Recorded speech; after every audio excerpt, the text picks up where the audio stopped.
السلام عليكم أصحابتا كحيران channel كنا فايدة ميديا maanta waxaan qaadan doonaa maamahii Soomaaliga ee ku turjurnaa Englishka maamahda koowaad waxay noqonaysaa everyone thinks his own parent behaviors oo tahay in waliba qumanihiisa qoorta ugu jira everyone thinks his own parent behaviors nin waliba qumanihiisa qoorta ugu jira mahmahda labaad waxay noqon doontaa education is bitter but its fruits are very sweet.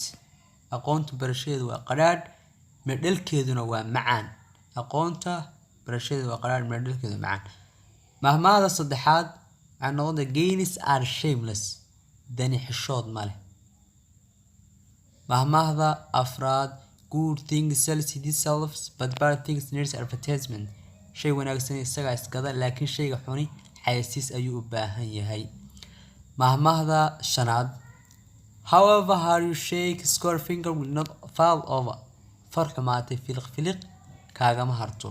far xumaatay filiq filiq kaagama harto. insha Allah haddaad nagu cusub tahay subscribe, haddaad hore nala joogtay like, share iyo comment. casharku insha Allah wuu sii socon doonaa. wassalaamu calaykum.